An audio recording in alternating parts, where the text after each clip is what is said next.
भूकंपग्रस्त गावातील वनीकरणांची उपसभापती डॉक्टर नीलम गोरे यांच्याकडून प्रशंसा. अवकाळी पावसामुळे झालेल्या पीक नुकसानीचे पंचनामे तातडीने पूर्ण करावेत. लातूर जिल्ह्यातील 21 भूकंपग्रस्त गावांच्या मूळ गावठाणात वन विभाग आणि सामाजिक वनीकरण विभागाच्या माध्यमातून विविध योजनांतर्गत 68 हेक्टर क्षेत्रावर वृक्ष लागवड करण्यात आली आहे. या उपक्रमाचे महाराष्ट्र विधान परिषदेच्या उपसभापती डॉक्टर नीलम गोरे यांनी प्रशंसा केली. तसेच या वृक्षांचे संगोपन करण्यासाठी संबंधित ग्रामपंचायतींना एकत्रित मार्गदर्शक सूचना देऊन त्याची मदत घ्यावी असे त्यांनी सांगितले.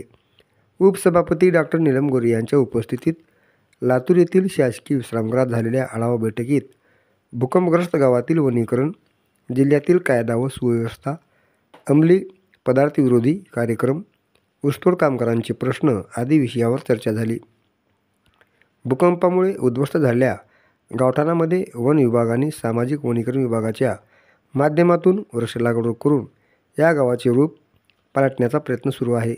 आतापर्यंत वन विभागाने 11 गावामध्ये 46 हेक्टर क्षेत्रावर तर सामाजिक वनीकरण विभागाने 10 गावामध्ये 22 हेक्टर क्षेत्रावर वनीकरण केले आहे. यात रोपवन, फुलपाखरू उद्यान, कॅक्टस गार्डन आणि घनवन याचा समावेश आहे.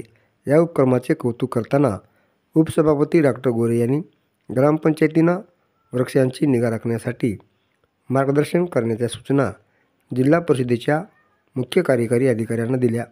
तसेच भूकंपग्रस्त गावातील गावठाणांच्या उर्वरित क्षेत्रावर वृक्ष लागवडींचे नियोजन करून आगामी पावसाळ्यात हे काम पूर्ण करण्याचे निर्देश त्यांनी दिले. वसतिगृहात राहणाऱ्या विद्यार्थी-विद्यार्थिनींच्या सुरक्षेसाठी प्रत्येक वसतिगृहात दक्षता समिती स्थापन करावी असे उपसभापती डॉक्टर गोरे यांनी सांगितले. या समितीत स्थानिक प्रशासनातील अधिकारी आणि संबंधित पोलीस स्टेशनचे अधिकारी यांचा समावेश असावा.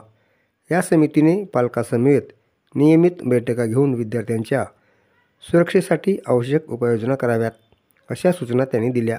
जिल्ह्यात ऊसतोड कामगारांच्या मुलामुलीसाठी 4 वसतिगृहे कार्यान्वित झाल्याबद्दल त्यांनी समाधान व्यक्त केले आणि या विद्यार्थ्यांना सर्व आवश्यक सुविधा उपलब्ध करून देण्याचे निर्देश दिले. लातूर जिल्ह्यात अवकाळी पाऊस आणि वादळामुळे शेती पिकांचे विशेषतः फळबागांचे मोठ्या प्रमाणात नुकसान झाले आहे. या नुकसानीचा आढावा घेताना उपसभापती डॉक्टर गोरे यांनी पंचनामे तातडीने पूर्ण करण्याचे निर्देश दिले. यात एकही नुकसानग्रस्त शेतकरी सुटणार नाही याची काळजी घ्यावी असे त्यांनी जिल्हा प्रशासनाला सांगितले. नागरिकांमध्ये नशामुक्तीबाबत जनजागृती करण्यावर भर द्यावा असे सांगून जिल्हा परिषदेच्या शाळा, महाविद्यालये, कोचिंग क्लासेस आणि वसतिगृहामध्ये पथनाट्याद्वारे नशामुक्तीची माहिती देण्याच्या सूचना उपसभापती डॉक्टर गोरे यांनी संबंधित विभागांना दिल्या.